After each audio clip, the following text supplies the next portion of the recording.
Khulna Tigers will be very, very happy indeed.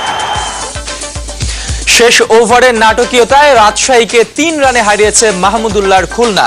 দ্বিতীয় ম্যাচে তামিমের ভাইকিংসের বিপক্ষে লড়ছে রংপুর। ট্রাম্পের বিজয়ে বিশ্ব ক্রীড়াঙ্গনে নানামুখী প্রতিক্রিয়া। 2026 ফুটবল বিশ্বকাপ আয়োজনে আমেরিকা ও মেক্সিকোর যৌথ বিডিং নিয়ে চলছে জল্পনা। অবশেষে ভুটান ম্যাচে হারের তদন্ত রিপোর্ট জমা দিল টিম ম্যানেজমেন্ট। ফুটবলার নয়, দায় কোচের। দলের ভারসাম্যহীনতা ভুগিয়েছে অভিযোগ টিম লিডারের।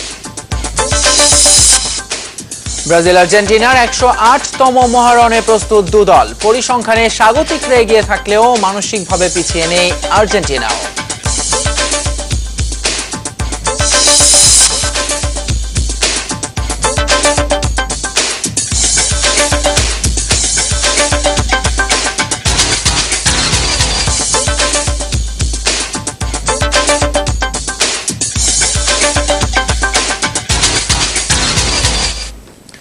আমন্ত্রণ স্পোর্টস ওয়ার্ল্ডের রাতের আয়োজনে সঙ্গে আছি আমি ফয়সাল তিতুমির এবং আমি এতেশাম সবুজ। এতক্ষণ প্রধান খবরের শিরোনাম জানছিলেন, এবার বিস্তারিত। আর শুরুতেই বাংলাদেশ প্রিমিয়ার লিগ বিপিএল এর খবর। শ্বাসরুদ্ধকর দিনের প্রথম ম্যাচে রাজশাহী কিংসকে 3 রানে হারিয়েছে খুলনা টাইটান্স। বৃথা গেছে আবুল হাসান রাজুর ক্যারিয়ার সেরা 5 উইকেট শিকার।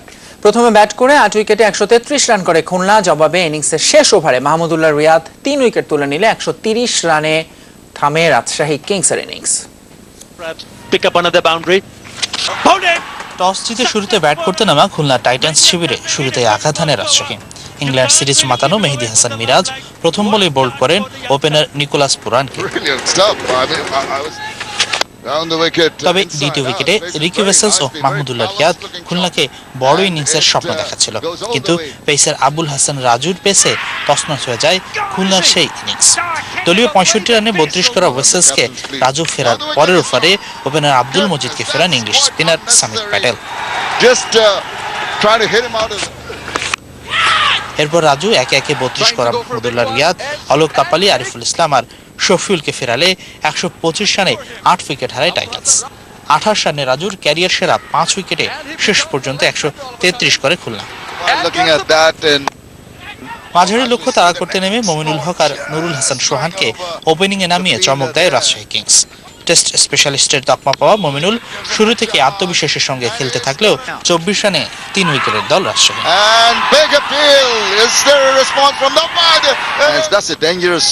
এমন বিপর্যয় থেকে ড্যারেন সামিকে সঙ্গে নিয়ে পদ্মাপাড়ের দলটিকে টেনে তোলেন মমিনুল।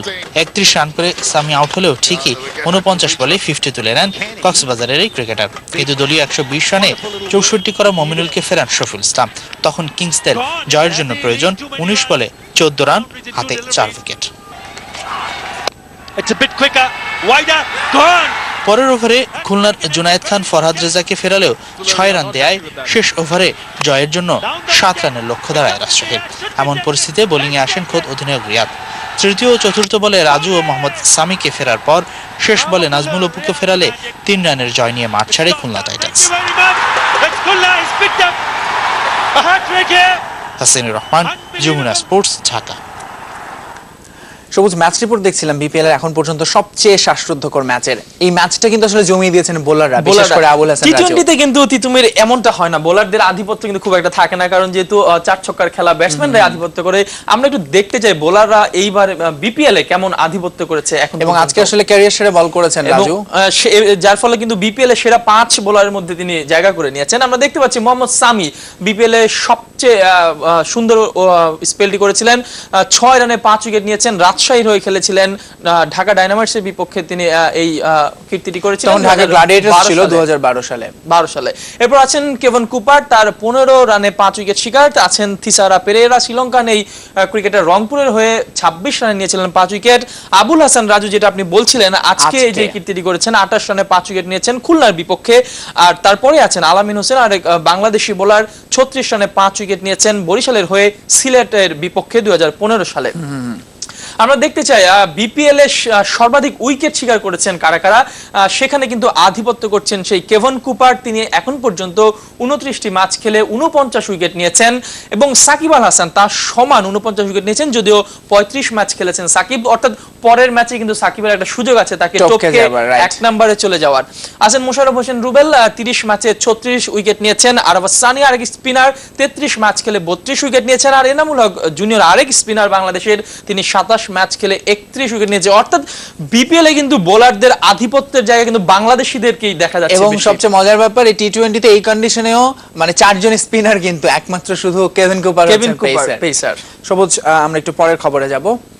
দিনের দ্বিতীয় ম্যাচে চিটাগং ভাইকিংস এর বিপক্ষে টস হেরে ব্যাট করছে রংপুর রাইডার্স। শেষ খবর পর্যন্ত তাদের সংগ্রহ 5 উইকেটে 85 রান। আজও উড়ন্ত সূচনা করেন তামিম এবং জোয়ান স্মিথ, তবে দুজনকে বেশি দূর যেতে দেননি সোহাগ গাজী। 25 রান করে এনামুল বিজয় টানা দ্বিতীয় দিন রান আউটে কাটা পড়েন। জহুরুল ইসলাম মফির লেগ কিছুটা চাপে পড়ে চট্টগ্রাম।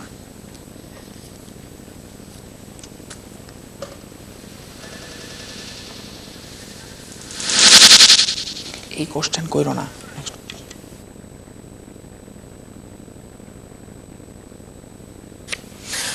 বিপিএল কভার করতে মিরপুরে আছেন আমাদের সহকর্মী হাসিনুর রহমান। সরাসরি চলে যাচ্ছি তার কাছে। হাসিনুর, দিনের দ্বিতীয় ম্যাচ চলছে, কেমন দেখছেন এই ম্যাচটি? আর আজকের দিনে প্রথম ম্যাচে খুব একটা দর্শক দেখা যায়নি, এই ম্যাচে কেমন দেখছেন?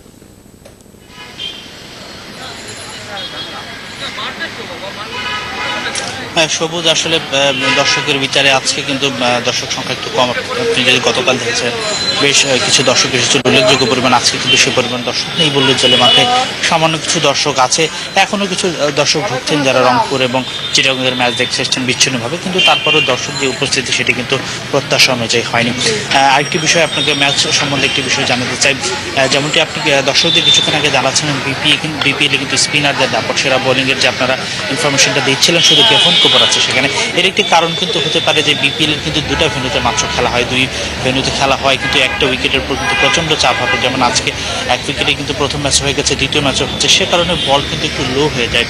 সেই কারণে স্পিনাররা একটু বাড়তি সুবিধা পেয়ে থাকেন, পেসারদের জন্য তেমন কোনো কিছু থাকে না। বা আপনি যদি খেয়াল করে দেখেন, গত বিপিএল কিন্তু প্রচন্ড লো স্কোরিং ম্যাচ হয়েছে এবং এই বিপিএলও কিন্তু ইতিমধ্যে শুরু হয়ে গেছে। খুব হাই স্কোরিং ম্যাচ কিন্তু আমরা দেখিনি। আজকে 133 রান করে জয় পেয়েছে খুলনা।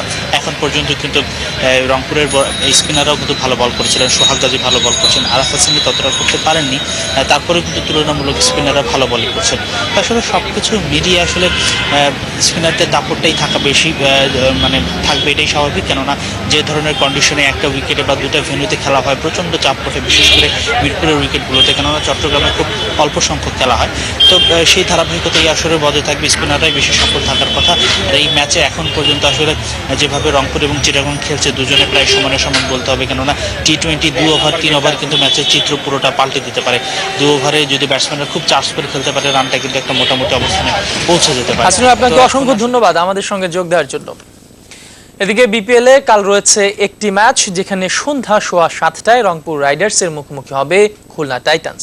মিরপুরের হোম অফ ক্রিকেটে নিজেদের প্রথম ম্যাচে নাটকীয়ভাবেই রাজশাহী কিংসকে হারিয়ে আসর শুরু করেছে খুলনা টাইটান্স। তাই দ্বিতীয় ম্যাচটিতে টেবিলের শীর্ষস্থান আদায় করে নিতে চান টাইটান্স অধিনায়ক মাহমুদুল্লাহ রিয়াদ। আর নিজেদের প্রথম ম্যাচে এই মুহূর্তে চিটাগং ভাইকিংসের মুখোমুখি হওয়া রংপুর ব্যাটে বলে খুলনাকে চ্যালেঞ্জ জানাতে প্রস্তুত।